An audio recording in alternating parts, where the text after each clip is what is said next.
Live. Welcome to the Extraordinary Women Show. This is Lynn Bardowski, host and producer. This is a brand new show. We're actually on episode 3, and this is all about interviewing extraordinary women that are the women we know in our own backyard, in our community, that are just rocking it in direct sales and really sharing those success stories, how women are building sustainable businesses, earning 6-figure incomes, and building $1 million downline organizations. So welcome to the show, Karen. How are you? I am great. Thank you so much for having me, and congratulations on your new show. I'm excited to be here. Thank you. I just like creating shows. I can see that. It's just fun. It gives me something to do. So yeah, I really felt that this was an important topic because, like I said, there's so many women that I've met through $1 Million Party Girl, through my book, through our Visionista group. And I really think we need to get more of these stories out there, right? To really share the best advice, examples, inspire our teams to dream bigger, which is really what my message is all about. So I'm so excited to have you on the show because you have some great wisdom. So you're an executive director with Pink Zebra. And what is your anniversary with Pink Zebra this year? How many years are you celebrating? It'll be 6, coming on 6. The company is just turned 6. I started a few months right after they, opened up. And you have an award-winning organization you've built in a pretty short period of time, pretty fast and furious. I know you're one of the top teams, over a $5 million downline. What? I know. Isn't that impressive? It really is. And that's why I want to get these stories out there, because people have no idea, the kind of income, number one, that you can make in our industry. And I love this industry and really just kind of want to shine that light on all the amazing success stories that are out there. And so you're also a top recruiter. I know you have sponsored over 100 qualified consultants that started and sold over $500 in their first month, over 100 in the last 2 years. Is that correct? Yeah, that is correct. I'm the number 1 sponsor in the company, actually, since they opened. I'm proud of that. I have a great team. I try to work really hard with them to get them motivated, because the first month when they start, well, actually, first 90 days is when really your business will take off. And if you have a great foundation, then your business is going to, go places. So I really try to work hard with my new people. So obviously that is your superpower. Yes, I would say that would be my superpower if I had a superpower. I think you do. And I also want to welcome our YouTube viewers. So we also share this show on YouTube. So if you're watching on YouTube, hi, thank you. I could see a lot of my team names popping up here on the screen. Yes. It looks like they're all in the house cheering you on. We love that. Again, that's really, I think, one of the things I love about this industry. It really is all about women helping women and supporting each other. Marty's saying, can't wait to hear from you. She just started in April. Yay, yeah, our team is like a big family, I think. We meet on these incentive trips or our rallies or our reunions. We call our convention a reunion. And I see my team more than I see my family sometimes. And to me, they are my family. So it's nice to see that they're on here. That is so true. I mean, I look at the people that I met, over 2 decades in direct sales, and they become your best friends. And, that says a lot about the longevity and the relationships that we build in this business. So please share this if you're watching. We would love to get Karen's story out there. Share this with your direct sales group. It doesn't matter what your business is, right? Again, this is all about women helping women and sharing those success stories, inspiring other people that they can dream bigger and achieve all the abundance they want in this business. So, Karen, let's talk a little bit about recruiting, since that is your superpower. Okay. So, I feel like I should have like a shield on and a Wonder Woman thing. You should. You absolutely. I think we all should have superpower. We all should have a little Wonder Woman T-shirt. Absolutely. Right. What is it? What are you saying? Are you recruiting most of these, the new consultants at your parties? I do a lot of my recruiting mostly online, actually. I'm a very social person. I have a degree in art and I like marketing. And so that's my interest. And so I try to get on a lot of social media sites. Actually, that's how I found you, trying to improve myself, looking up, I can't remember what I was looking up, but I discovered you. And so, yeah, I do a lot, I would say, like more than 90% of my recruiting online. So yes, online. Okay, so let's break it down a little bit, because it's easy to say you can recruit online, but obviously you're doing right. It's like, just go online, you'll recruit people. Yeah, yeah, right.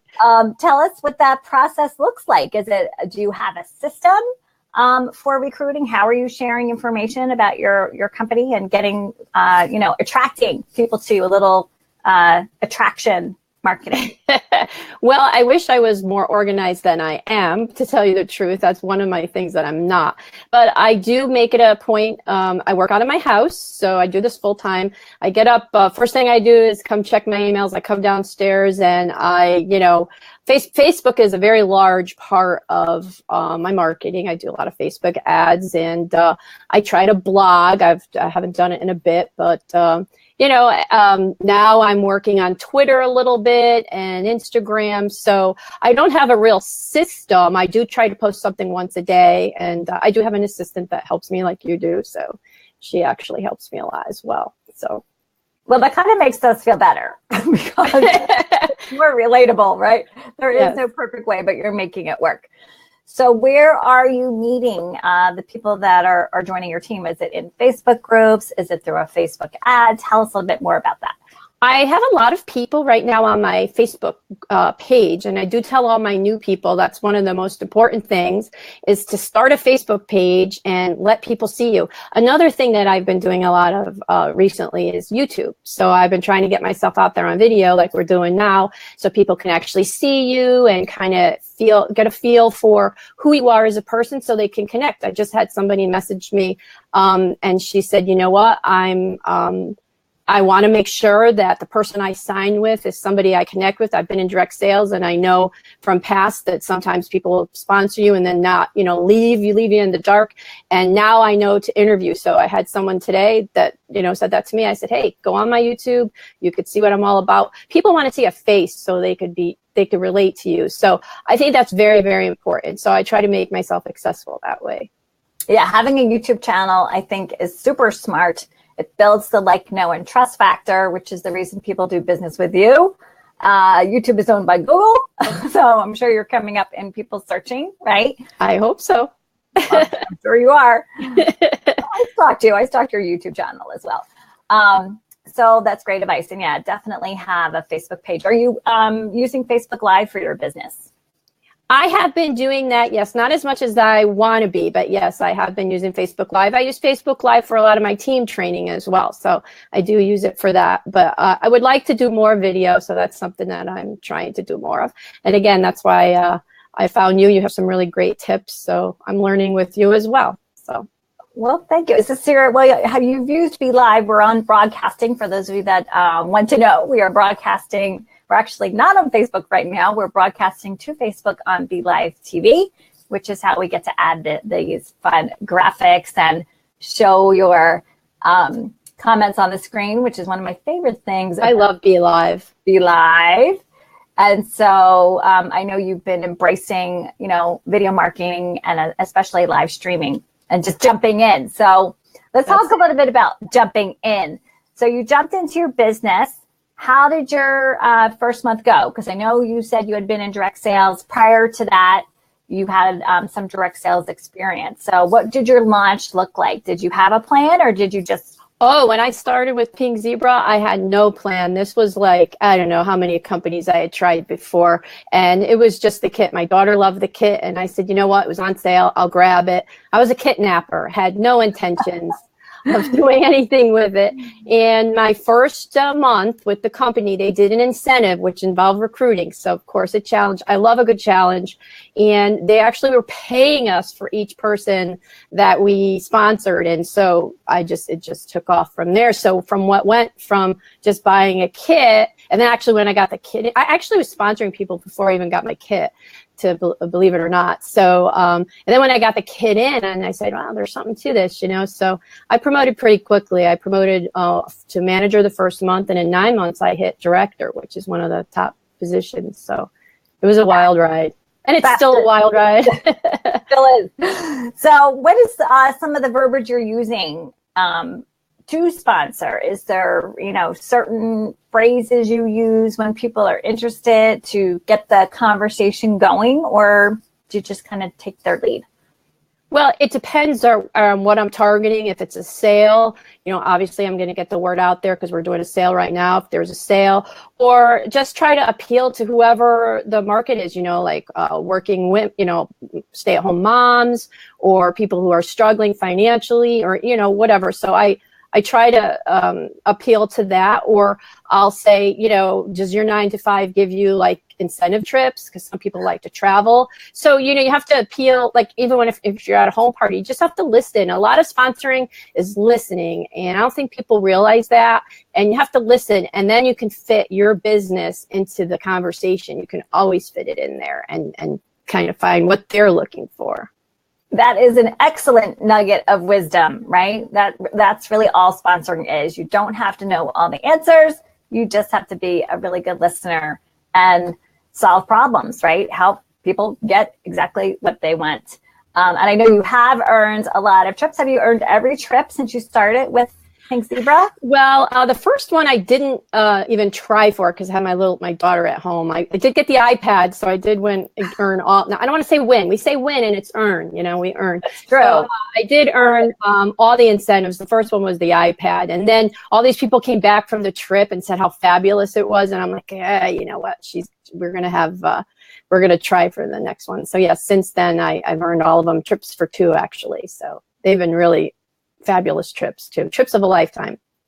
Congratulations. That's I probably one of my favorite perks of direct selling. Right. Is the ability to travel free. Again, like we need to get the word out about this, right? And I know I love seeing some of your photos on Facebook there. So you do a great job of telling that story without, being salesy. Right. Little subtle pictures and little hints. If I'm going somewhere, or if I have something in the background I always try to have something, a product or something on my counter, or, a shirt on or something. People know. It's funny because I see my friends out, I'll be at the store. Hey, you're doing really good with that Pink Zebra. I see you on Facebook. So people look at what you post. So it's very important. That is so true. And I think that's why it's really important to filter what you're posting on Facebook and not be a hot mess. Yeah, it's tempting sometimes. But yes, you have to realize that your potential person, your team is out there and people are watching you. I mean, if you're over there, cursing and everything else, people tend to probably not want to. Not good. Not good, probably. Not good to talk. Not good to get into the drama zone. But yeah, you're being very strategic. My earbud doesn't want to stay in. Yeah, these are new for me, these earbuds. They look fabulous on you. Oh, thank you. So yeah, you're being very strategic, and I think that's smart. Again, there's a way to talk about your business, and trust me, people are watching, even if they're not commenting or liking posts. They are scrolling through, checking out. Mm-hmm. They know exactly what's going on. And we are going to, by the way, take a question from our viewing audience. Oh, look at this. And what is that show? Yes, it is. I'm very impressed.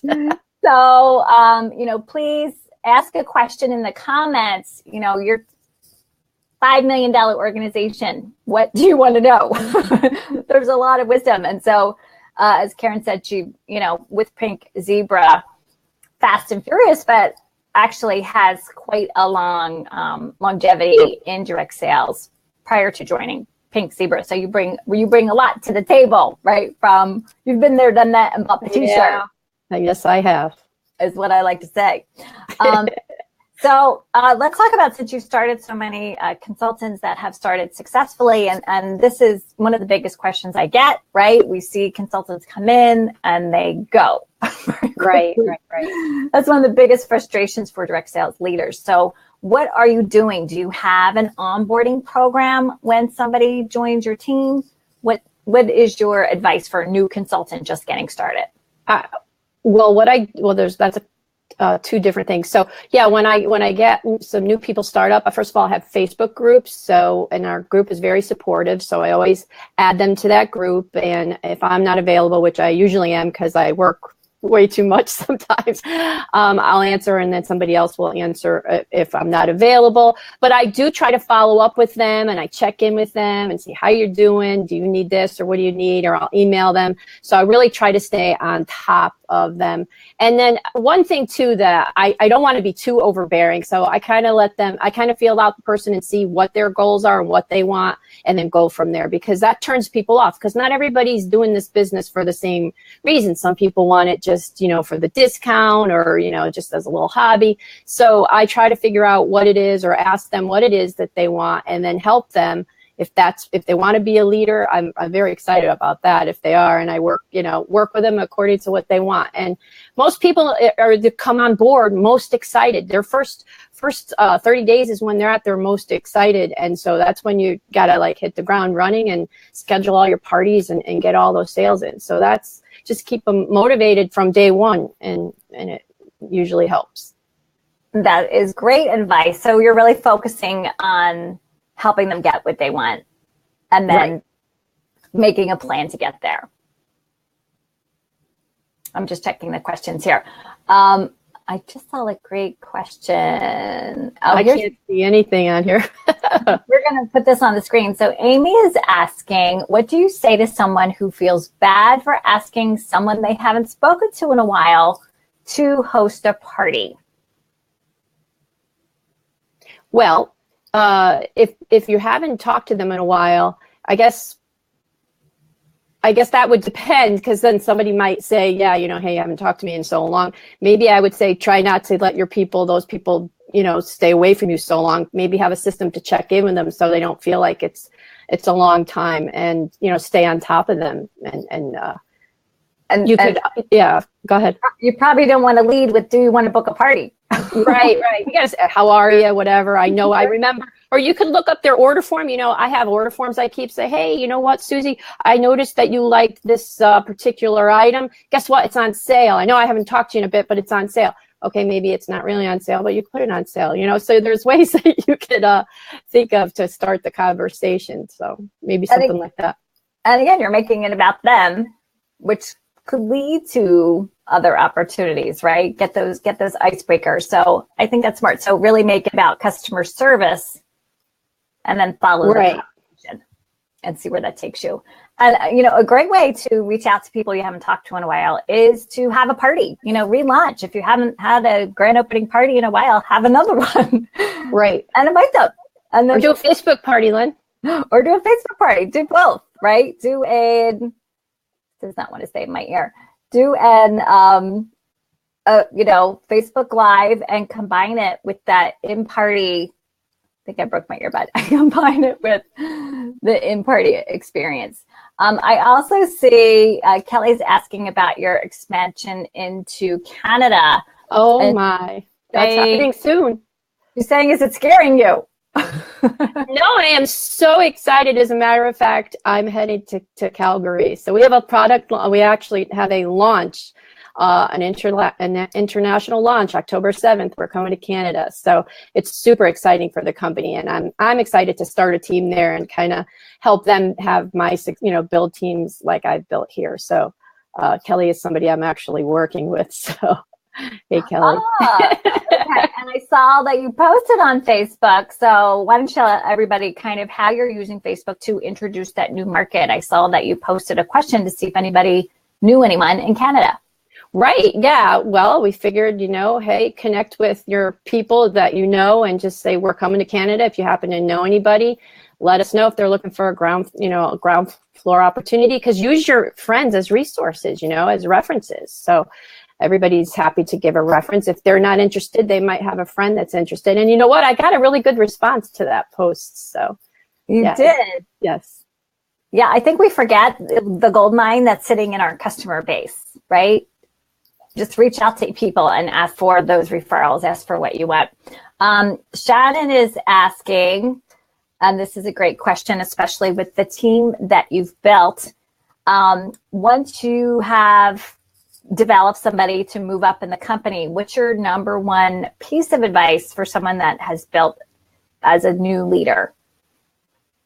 I think it's really important to keep with your team and connect with your team. And I like to work with my, we break it down to levels. I work with all my team members, but if you make your process duplicatable, so for instance, the people that you bring in and that you sponsor, if you teach them what you do and they duplicate what you do, then it makes it easier for them to do the same for their people as well. So my people know, I start a group and I, connect with them and I teach them to do this. I try to be very informative, and my people do the same with theirs. I know Shannon also is a team member of mine, so I know she's aspiring to promote, and I think she's going to promote very soon. So so that's what I would say. Make it duplicatable. Make it so it's something that your team sees that you're doing. First of all, they have to see that you're working it. You got to walk the walk. So it shows them what they should do with their team as well. So to be there for your team.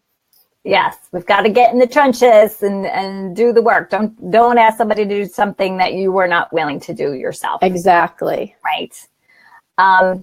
So let's talk a little bit about obstacles, because obviously, I know you've been on fire since starting with Pink Zebra, but I'm sure you've hit a couple, potholes in the road along your success journey.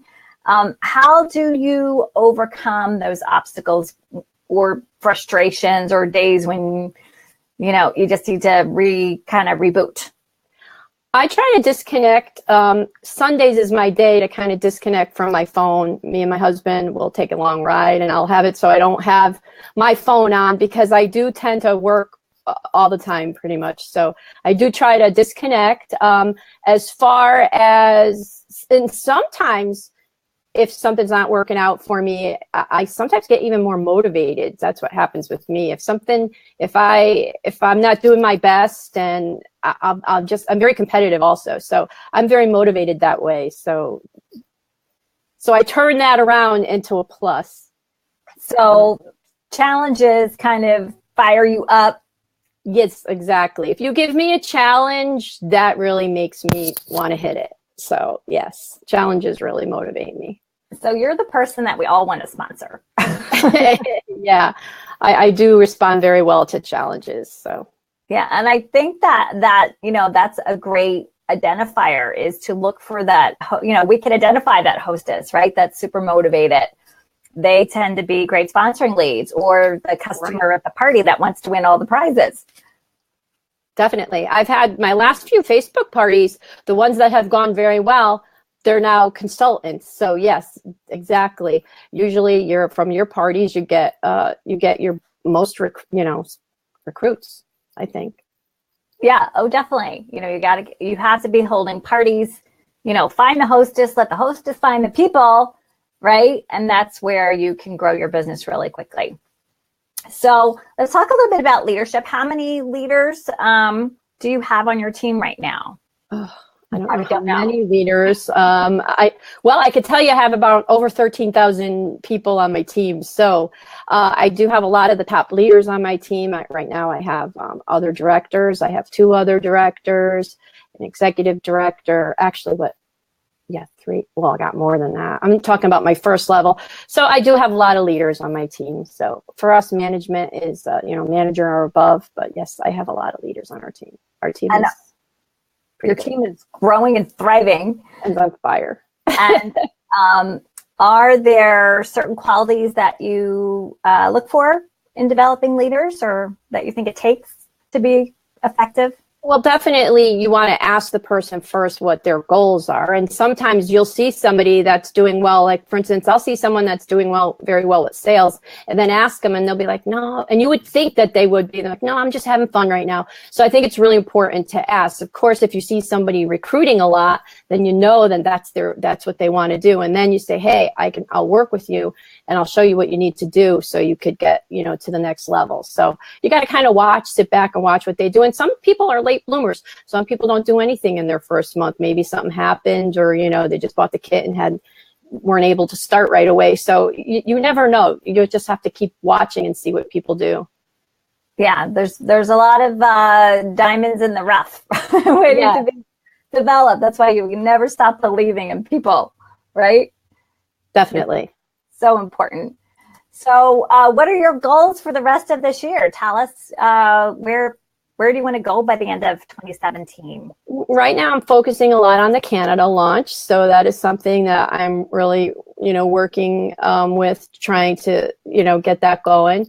And I also working on incentive. We have a new incentive to where are we going this year? The Dominican Republic. So we have a new incentive. So I'm working on that as well. And that's what I'm working on right now.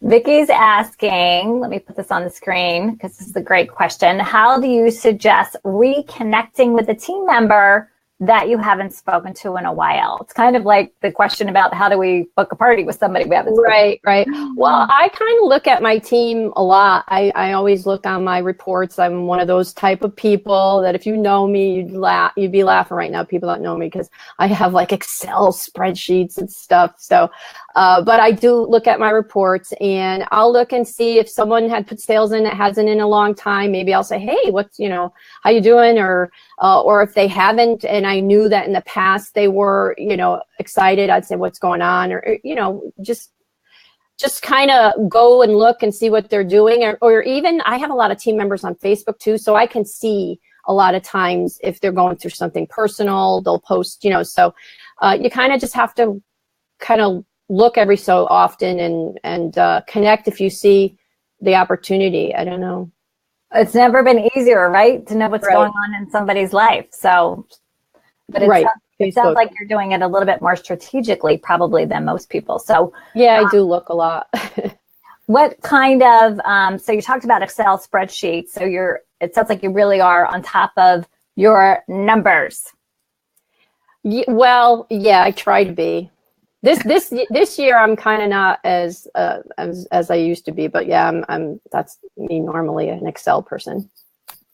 And so when you're, reaching out and kind of trying to draw back somebody in that might have been inactive, is there something specific? Do you invite them to come to a home party or an online party? How do you get them re-engaged back in the business? Well, a good time is now, because for our industry, which is home fragrance, it's fall and this is our busiest season. So that's a great opportunity to get in touch with somebody, especially if a new catalog is out, which we've just launched our fall winter catalog. So that is one excellent time to reconnect with someone when a new catalog comes out, and say, hey, you know what? Do you need some holiday cash? Because now's the time to start back up. It's easy for my company anyway, it's really easy to start back up. You just kind of never really go. You go inactive, but it's easy to just pay your website fee and you're back in business. So yeah, that's a very easy way to do that. So use the catalyst of what's new. Right. Whatever's new. There's always something new. And there is always something new, right? New product, new catalog, new promotion. Kind of use that as your icebreaker to open the door, to have that restart a conversation.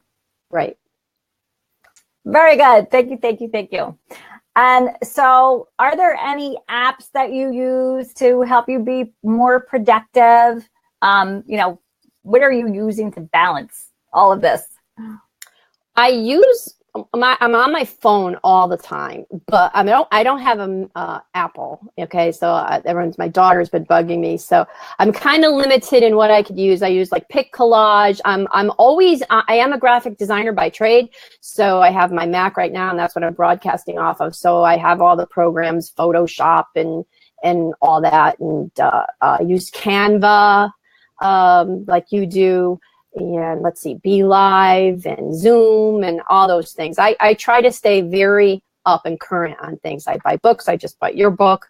So see, I got a plug for your book, Lynn. Well, thank you. We appreciate that. But no, I try to stay current. And that's one thing I definitely try to stay current on, because you know what? That's where it's at. Social media is where it's at. And when you're not, like, even Snapchat, I'm on Snapchat. My daughters are like, what? You're on Snapchat?